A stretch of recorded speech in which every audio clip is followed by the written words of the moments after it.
Hi guys, it's just Eureka here again, and this is probably going to be one of the second most realest videos I've ever done. I might cry, just to let you all know ahead of time, but I can say this is one of the worst Christmases I ever had. I won't be doing any makeup today. Nothing like major. So, well, nothing at all. I'm just going to be talking. My heart is beating like 100 times faster than what it's normally beating. So I guess let's just get down to what happened. As you all know, my mom came home Tuesday. I put up a video Wednesday, and it was mainly talking about how I was happy she's home and everything.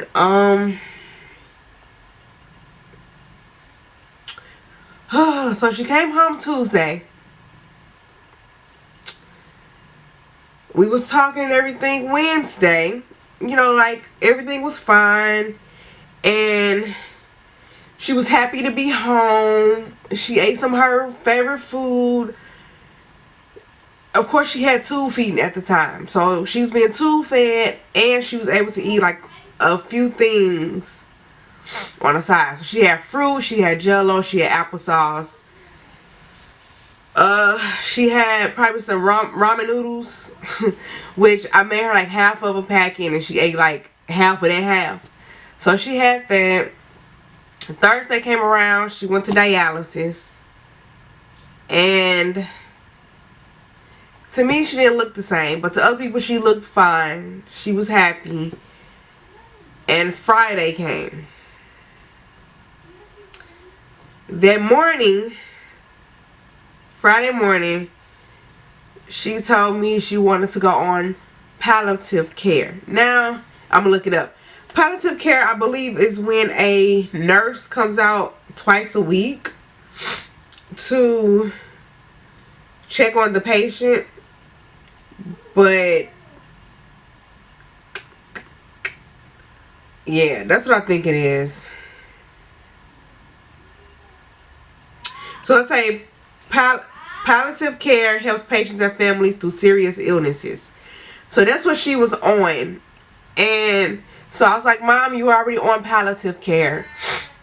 So she was like, well, I want to go on hospice. Now, a lot of people take hospice as when the person is dying, but not everyone gets on hospice when they're dying. So she asked for it, and my thought was just that, okay, she wanted so they can help her feel better. That was my thought. So they came Saturday. They put her on palliative care.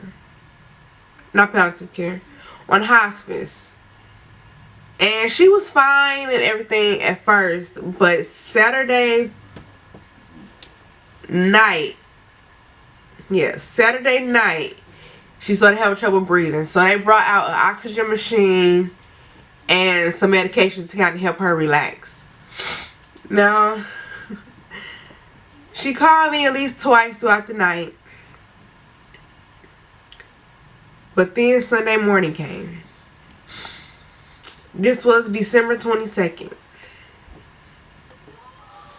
And she's like, Eureka, call the family and tell them to come on over. I think it's about time. So I said, okay, Mom. Of course, I started crying when she told me that, because I was mainly in denial because I wasn't ready to believe that she was ready. So the family came over. Everybody's at my house, and like still in my head, it's like it's not real. So she's there. I mean, everybody's there. We all conversating and talking. Everybody talking to Mom. And they're spending their time with her. So the nurse comes and she checks her out. She said her vitals and everything was fine. uh, her blood pressure was fine and everything, and she had to bring out a bed. So what happened was we had to move her from my daughter's bed to my bed, and then they put up the hospital bed. We moved her from my bed back to the hospital bed. And a few minutes after we moved her back to the hospital bed, she passed away. Now, I checked her pulse and everything, and I was like, yeah. I said, yeah. She's gone. Now, at that moment, I wasn't really crying. But once I had to call the nurse, that was the hardest part. Because I had to tell someone that my mom had just passed. And I was breathing so hard that I felt like I was going to pass out. So I was breathing hard, and I'm trying to keep my composure and stay strong. And it really wasn't happening. So then I went downstairs and I told my son, I said, your grandmother is gone. And mainly, he was like, oh, okay. I said, do you understand what I'm saying? And he said, yeah, I understand. So I was like, I just said, okay, now I have to go tell your sister.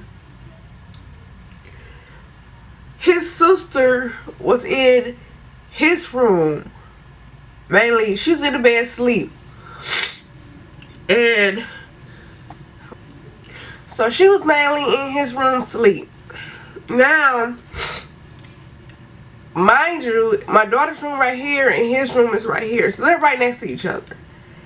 And I went in, me and my niece went in and woke her up. Her and my grandmother were like best friends. They slept in the same bed up until like the day before. And so I woke her up and I was like, baby girl, I said, your grandmother has passed. And she didn't even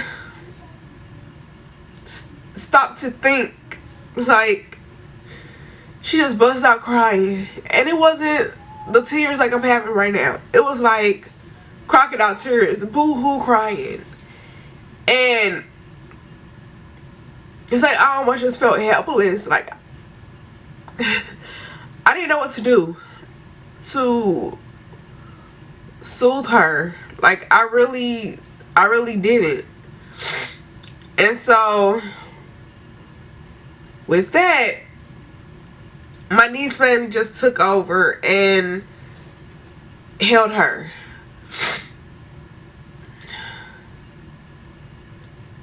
Now, I have no clue on how many people have lost their parent, but my mom was there, and before she passed, I was okay. Like, I was okay. It hurt dealing with.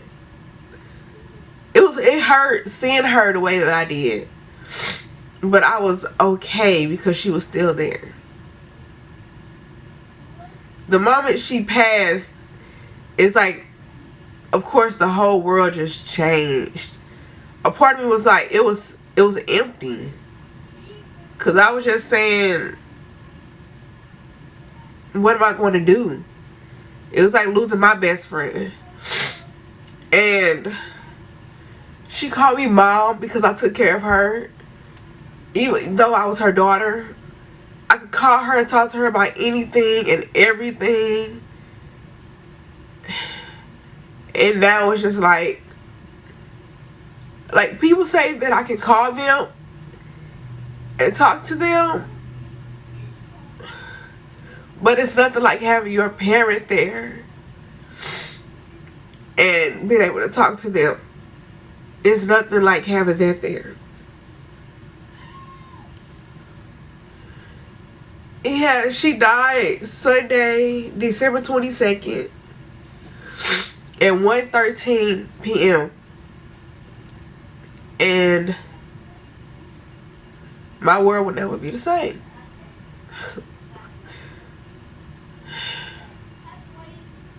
I don't know what to do. Well, I know what to do, but like I'm just, it's like I'm just drained. Just drained. I haven't done anything, and people might come to me and say I'm nasty and stuff like that. Like, I'll take care of my hygiene, but as far as my house, I haven't cleaned, I haven't cooked. I just haven't done anything. I've felt lost. I have been feeling lost. I just don't know what to do. And there was even a point where I was afraid to stay home alone. Well, I'm still afraid to stay home alone. She passed in my house. Also, the first night being at home, I heard her call my name. We had to switch my daughter's room because my daughter didn't want to sleep in her room anymore.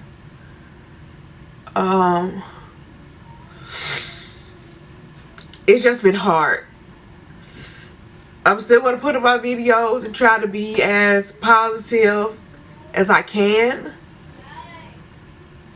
Right now, it's just a hard time. And I miss my mom, as anybody would. I still talk to her as if she's there, although, of course, I can't hear her answer.